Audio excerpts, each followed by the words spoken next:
Flex The Antihero. He is with us right now. What's good? How you doing, man? Very good. How you doing? Good, man. Just enjoying the weather, I guess. It's a little crazy out there. Yeah. Slippery and all. Snow came down pretty hard. But you know what? As a person that goes snowboarding, I'm super stoked to hit the mountain. Yeah. As someone who doesn't, I'm not too stoked. So. No? Nothing in winter makes you happy? No, man. I can't even say one thing. You know what? It's cool around, I guess, Christmas. Time, New Year's, yeah. But anything after that, I don't really need it. So. Word up. Well, you've been in the studio, I'm sure, working away. That's probably what you do most of your winter, right? Yeah. It's kind of like hibernate and put stuff together for, the next round of project. Yes. And the project right now that's out is, I need to ask you, is it pronounced Salam or Salem? It's Salem. Salem, okay. Yeah. Word up. And I read the note, it refers to the road in your hometown, right? Yeah, like loosely, I guess it's more just a representation of, just something like a landmark back to, where I came up and stuff like that. So, Yeah, it's kind of like it's a main thing that anyone who's from there or knows me could put it all together. So that's cool. Yes, sir. Bringing it back to the roots. Yeah, you have to. You know what I mean? It's kind of, there's no sense in running away from what makes you, right? So yeah, you don't know where you're going if you don't know where you're from. That's correct. So that's good that you understand that and you're putting that out there for people, because that's something people need to take into consideration. You know what I mean? They'll just like switch to another place and become like a whole nother person. You know what I mean? It's remember where you came from and what your roots are to remember who you are. It's that, and it's like it's that, and also you could possibly try and forget that, but everyone else is not going to forget that. So. Mm-hmm. Why not represent everyone that you came up with the proper way, right? Be real. Yeah. You have to. Definitely. Mm-hmm. Stand true to the craft. Well, I like the music, man. I'm really feeling the vibes, the tracks. Yeah. I've been going through them and putting the info out there. I hope some more people are copping that disc, man. Definitely, it's definitely man. Like I'm pretty surprised because excuse me, it was I kind of put out there for everyone, stating that it was going to be free as well. And the people still supporting even after the fact it came out, and me stressing like it is going to be free it's pretty good. I mean, it kind of shows that people actually believe in what you're putting out and believe it's a product worth supporting. So I mean, I can't complain. It's not even about really like I wasn't trying to bank or anything. It's just albums cost money to make, right? Yep. So yeah, it's just whatever. I mean, all of it goes back into music anyway. So, I mean, all it helps me do is make more music. So. Yeah, no, it's good when people do support, though, and definitely, especially in the day and age where everyone's just streaming music and ripping it offline, it's good to see that there's people out there that still do actually support, with the money out of their pocket that they've earned. They're willing to put that and invest that into you and your career. It's big. Yeah, exactly. I mean, it's such a small thing, I guess, for us. I mean, like a few bucks here and there it kind of means more to the artist. It's not really about the money at that point. It's like, someone actually believes enough to take some of their money and throw it this way to support something, like that. It's kind of a bigger statement, I think, than just money. So, yeah, no, I feel that 100%. Yeah, no, it's big. It's big. We need people like that out there. If you're out there and you're supporting, go and get it. But I think it is a good thing to provide your stuff for free as well. You know what I mean? For the people that aren't able to afford or don't have that extra little bit of income. You know what I mean? The music is still out there. Yeah, I totally understand that, man. Yeah. Like I totally understand that. And that's to me, just the support either way. If it's in your stereo or you're passing it, or passing it on to someone, that's really my main focus at this point, right? Definitely.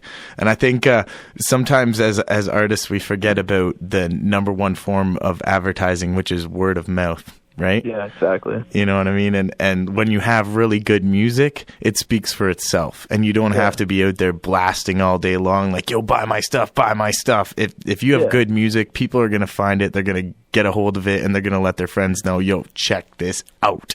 Yeah. And at the end of the day, like, doing that and just blasting, like, you know, buy my stuff, it's not going to work. It's just, it's not going to work because, you know, you might not have that reach to everybody at that point in your career, or, you know, it's just, people may get annoyed. Like, they might get sick of it. Like, man, this guy just, you know, he keeps ramming this project down my throat. I just feel like, it's just like the free thing is definitely a benefit in that sense, especially for an artist coming up. You know what I mean? Yeah. Because not everyone's going to buy your stuff, but who can really turn down, you know, a little bit of your bandwidth? You know what I mean? Definitely. Well, I think you've done a good job in crafting a good little following already. You know what I mean? Coming up, especially the work that you've done with Shaw Prince, you know, with the Antiheroes, putting out those projects. Those are really good projects, man. Like, just real hip hop. You got the cuts in there, just the beats, the selection. You got really good, you know, singers, and your lyricism. You guys really go back and forth and hand in hand really well together on the record. So hearing that, and then, you know, just the work that you do, obviously, with being a part of 90 Nickel and with PJ and Zays and them and stuff. So it's like, it's good to see, you know, the like all of that, how all of that work that you've put in with the group stuff and with other MCs really translates to when you're putting out this solo project, right?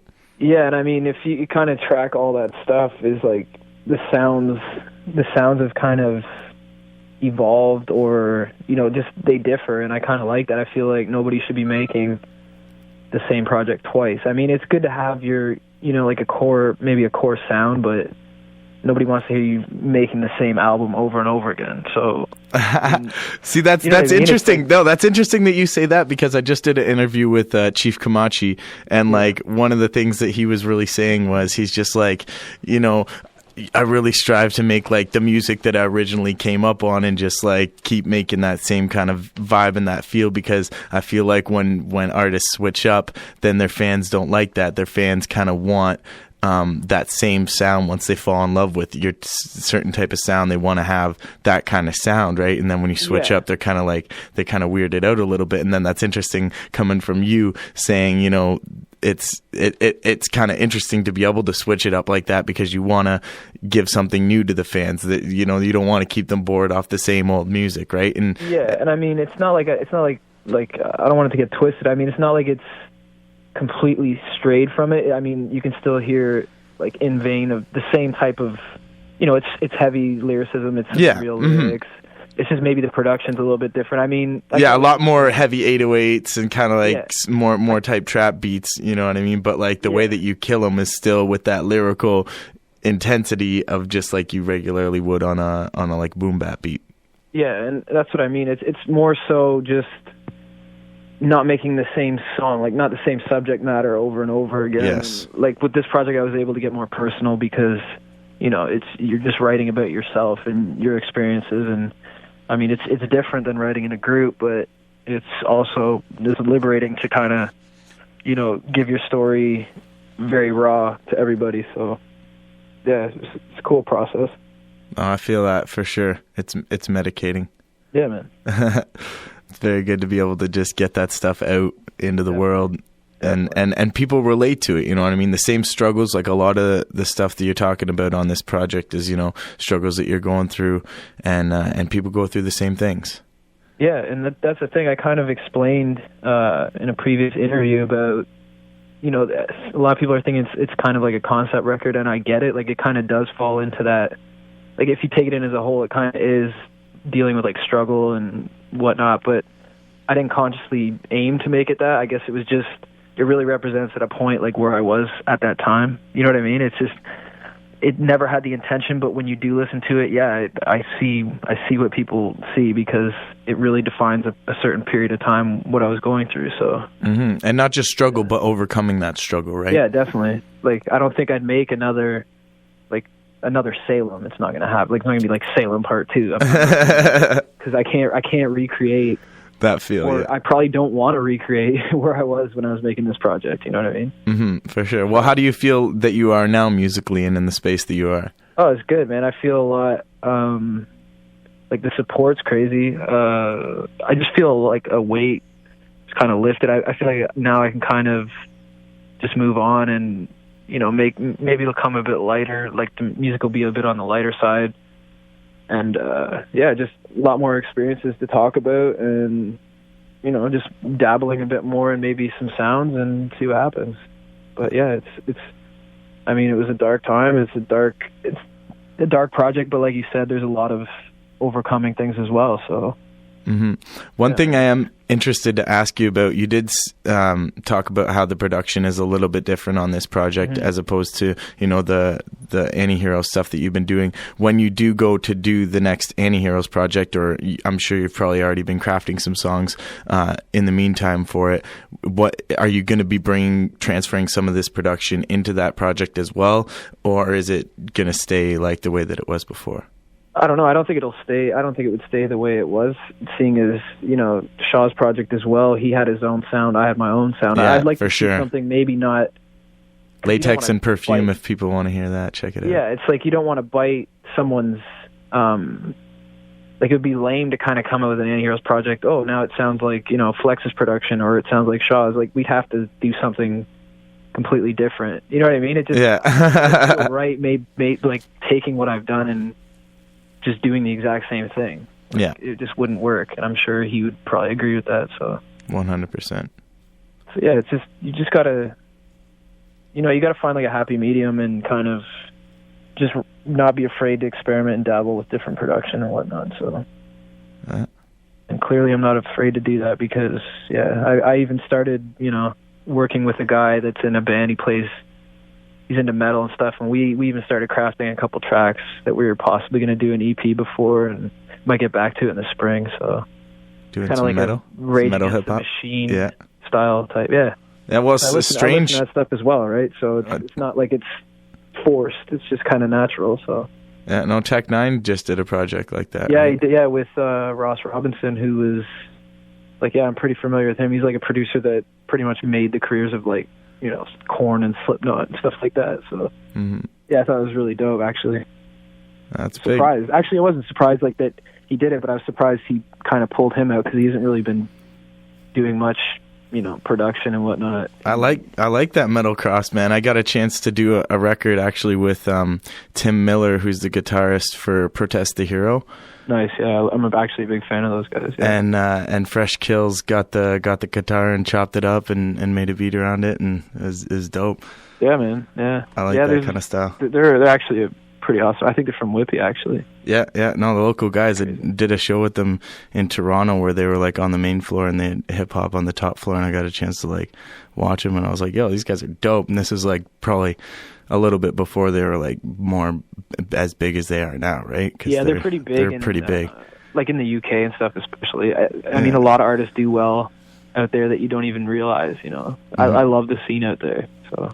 Yeah, no, it's cool. It's cool to see. I was just watching a bunch of like Tim Westwood interviews today. I was just like, it'd be awesome to get out there and like meet him and vibe out in that kind of environment. Yeah, actually, I've been like, what was it, like 2 years ago? I think I went to London. Yeah, I think it was 2 years ago. And just the scene out there is just dope. Like, we can go back because I got family out there and stuff like that. So that's nice. Yeah, I definitely want to go back. They're very accepting of all genres, and you know, they're willing to listen to new artists. They're kind of always looking for the new thing as opposed to just riding what's in the top 40 or whatnot. So. Yeah, exactly. Yeah, no, that's what I feel with those kinds of countries, even a lot of European countries, and also in like Australia as well. Yeah, there's a lot of like real golden era hip hop, good music still vibing around. And yeah, they don't take the BS. That's the thing. It's like some people are so grounded to where they are, and really, if you just look outside of the box, like that's kind of my goal, is to have more presence actually out there than as opposed to just right here, because you know. If you look at the numbers, it doesn't even make sense, right?